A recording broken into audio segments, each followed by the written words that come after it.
Assalamualaikum warahmatullahi wabarakatuh. Kembali lagi di channel Ibu Guru BPKN, dan di video kali ini saya akan membahas tentang latihan soal penilaian tengah semester mapel PPKN untuk kelas 9 untuk di semester ganjil ya. Oke, kita mulai saja soal yang pertama.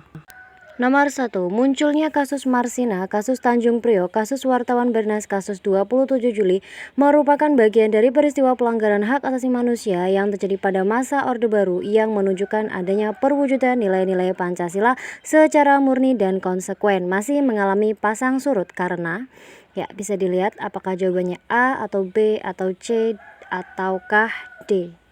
Ya, dan jawaban yang benar adalah A. Ya, jawabannya adalah A, dan kita lihat pembahasannya. Dibatasinya kebebasan pers dan berpendapat merupakan kelemahan Orde Baru yang membuat penerapan Pancasila secara murni dan konsekuen pada masa itu mengalami pasang surut. Hal tersebut juga yang memicu adanya pelanggaran HAM terhadap aktivis-aktivis yang berusaha menyuarakan aspirasinya kepada pemerintah. Oke, lanjut ke nomor 2. Tantangan Pancasila pada masa era reformasi seperti saat ini bisa dikatakan berbanding terbalik dengan masa Orde Baru. Jika di masa Orde Baru kebebasan berpendapat sangat dibatasi juga dengan kebebasan berpolitik, sedangkan di era reformasi justru terjadi maraknya gaya hidup yang serba bebas. Salah satu dampak dari kebebasan tersebut adalah, oke, bisa kalian lihat pilihan jawabannya apakah A, B, C ataukah D. Ya, dan jawabannya adalah C. Kita lihat pembahasannya. Kebebasan yang mewarnai kehidupan masyarakat Indonesia di era reformasi saat ini meliputi berbagai macam bentuk yang dapat menimbulkan dampak positif dan negatif. Hal negatif yang timbul dari kebebasan tanpa batas ini yaitu seperti pergaulan bebas, pola komunikasi yang tidak beretika, anarkisme, dan peredaran narkoba serta minuman keras yang semuanya mencerminkan adanya kemerosotan moral. Next ke soal berikutnya. Nilai praksis merupakan realisasi dari nilai instrumental yang berupa penerapan atau pengamalan dalam kehidupan sehari-hari. Sedangkan nilai instrumental merupakan penjabaran dari nilai dasar yang berupa peraturan. Salah satu nilai instrumental dari nilai dasar ketuhanan adalah pasal 29 ayat 2 Undang-Undang Dasar 1945 tentang kebebasan beragama dan beribadah. Maka nilai praksisnya adalah anak-anak kalian bisa melihat pilihan gandanya apakah jawabannya A ataukah B ataukah C ataukah D. Ya, dan jawabannya adalah D, tidak mengganggu ibadah orang lain. Kita lihat pembahasannya. Jadi, bunyi pasal 29 ayat 2 Undang-Undang Dasar 45 adalah negara menjamin kemerdekaan tiap-tiap penduduk untuk memeluk agamanya masing-masing dan untuk beribadat menurut agama dan kepercayaannya itu. Jika kalian memilihnya A, itu jelas salah karena tidak boleh dipaksakan. Jika kalian memilihnya B, juga itu salah karena kita harus menjalankan ibadah sesuai agama yang kita anut sendiri, bukan yang dianut orang lain. Jika kalian pilih C juga salah ya, karena kita diwajibkan untuk memilih salah satu agama dari semua agama yang diakui oleh pemerintah Indonesia. Di jawaban yang paling tepat adalah D, tidak mengganggu ibadah orang lain. Next ke soal nomor 4. Perwujudan nilai-nilai Pancasila dalam bidang politik selalu menyangkut 3 hal, yaitu lembaga negara, HAM, dan demokrasi. Lembaga negara berdasarkan maksud dari perwujudan nilai Pancasila harus dikembangkan sesuai dengan kemajuan zaman. Adapun lembaga negara baru sesuai dengan amandemen Undang-Undang Dasar tahun 1945 adalah, ya anak-anak silakan kalian lihat pilihan jawabannya kira-kira yang benar apa, ataukah pilihan jawaban A ataukah B atau C ataukah D. Ya, dan jawaban yang benar adalah C, DPD, MK, dan KY. Kita lihat pembahasannya. DPD atau Dewan Perwakilan Daerah, MK atau Mahkamah Konstitusi, dan KY atau Komisi Yudisial adalah lembaga negara yang baru ada setelah amandemen Undang-Undang Dasar tahun 45 di amandemen yang ketiga. Oke, lanjut nomor 5. Pak Fadli adalah seorang warga negara yang baik. Ia memahami bahwa sistem pertahanan dan keamanan yang diterapkan di Indonesia menggunakan Sishankam rata, di mana rakyat biasa pun dituntut untuk mengusahakan pertahanan dan keamanan negara. Wujud dari Sishankam rata yang dapat dilaksanakan oleh Pak Fadli sebagai rakyat biasa adalah dengan upaya bela negara seperti melestarikan budaya Indonesia dan memakai produk dalam negeri. Sikap Pak Fadli tersebut sesuai dengan isi dari pasal berapa? Baik anak-anak, bisa kalian lihat pilihan jawabannya, ataukah jawabannya A, ataukah B, ataukah C, ataukah D. Ya, dan jawabannya adalah B, pasal 27 ayat 3. Mari kita lihat pembahasannya. Ya, untuk pembahasannya ini kalian bisa lihat saja di pasal 27 ayat 3 Undang-Undang Dasar 45, yaitu bunyinya setiap warga negara berhak dan wajib ikut serta dalam upaya pembelaan negara. Jadi sudah jelas untuk nomor 5 ini jawabannya B.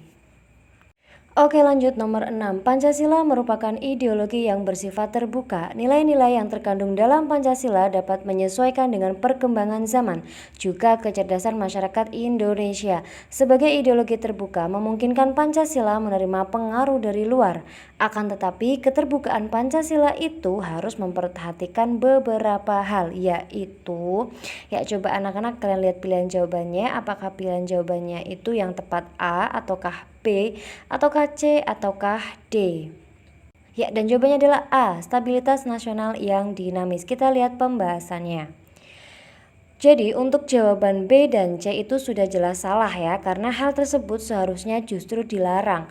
Dan untuk jawaban D itu juga salah, karena seharusnya penciptaan norma baru itu harus melalui kesepakatan bersama, bukan melalui pemungutan suara. Jadi sudah jelas jawabannya adalah A. Oke, selanjutnya nomor 7. Sejarah bangsa Indonesia selama penjajahan memperkuat keyakinan bahwa penjajahan harus dihapuskan. Juga tidak sesuai dengan peri keadilan karena penjajahan memperlakukan manusia secara diskriminatif. Manusia diperlakukan secara tidak adil seperti perampasan kekayaan alam, penyiksaan, pemaksaan untuk kerja rodi, perbedaan hak dan kewajiban. Pernyataan ini mengandung dalil objektif. Mengapa mengandung dalil objektif? Ya anak-anak, kira-kira pilihan jawabannya apa? Ataukah A, B, C, ataukah D? Ya, dan jawabannya adalah B, karena mengandung pernyataan bahwa penjajahan tidak sesuai dengan peri keadilan. Kita lihat pembahasannya.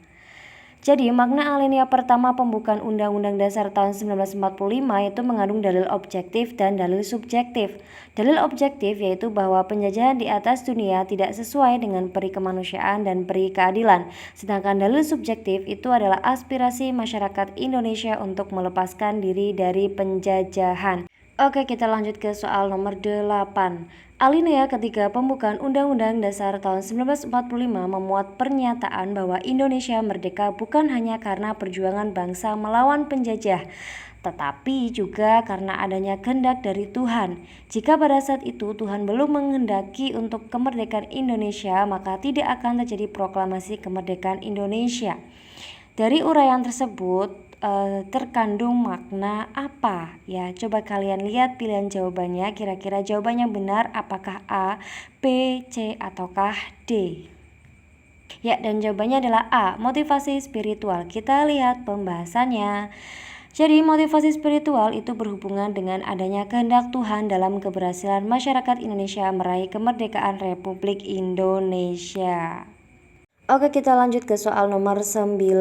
Makna dari alinea keempat pembukaan Undang-Undang Dasar tahun 1945 adalah memuat prinsip-prinsip negara. Prinsip-prinsip negara tersebut salah satunya adalah tujuan negara. Tujuan negara tersebut harus terlaksana dengan baik karena tujuan tersebut merupakan buah dari perjuangan meraih kemerdekaan. Nah, berikut ini yang bukan merupakan wujud pelaksanaan tujuan negara adalah yang mana anak-anak? Apakah jawabannya A, ataukah B, ataukah C, ataukah D? Ya, dan jawabannya adalah D ya. Negara Indonesia melakukan penyerangan terhadap negara yang mengklaim salah satu pulau Indonesia. Kita lihat pembahasannya. Ya, kita bisa lihat dari tujuan negara Indonesia yang termuat dalam alinea keempat pembukaan UUD 45, yaitu yang pertama, melindungi segenap bangsa Indonesia dan seluruh tumpah darah Indonesia, yang kedua, mewujudkan kesejahteraan umum, yang ketiga, mencerdaskan kehidupan bangsa, dan yang keempat, ikut melaksanakan ketertiban dunia. Dan Sudah jelas bahwa yang benar adalah D ya, karena untuk pilihan jawaban A itu sudah sesuai dengan tujuan negara yang nomor 4. Sedangkan pilihan jawaban B itu sudah sesuai dengan tujuan negara yang nomor 3. Dan untuk pilihan jawaban C itu sudah sesuai dengan yang nomor 2 ya. Jadi yang tidak sesuai itu adalah yang D. Oke, kita lanjut ke nomor 10. Pada pembukaan Undang-Undang Dasar tahun 1945 alinea kedua mengandung cita-cita nasional yaitu merdeka, bersatu, berdaulat, adil, dan makmur. Sedangkan pada pembukaan Undang-Undang Dasar tahun 1945 alinea keempat mengandung tujuan negara yang ingin diwujudkan. Berikut ini yang termasuk tujuan negara adalah ataukah jawabannya A, anak-anak, ataukah B, ataukah C, ataukah D?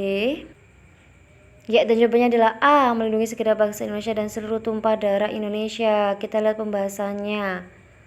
Ya, untuk pembahasannya tadi sudah saya jelaskan juga di soal sebelumnya tentang tujuan negara itu ada 4, yaitu kalian bisa lihat sendiri nomor 1, 2, 3, dan 4.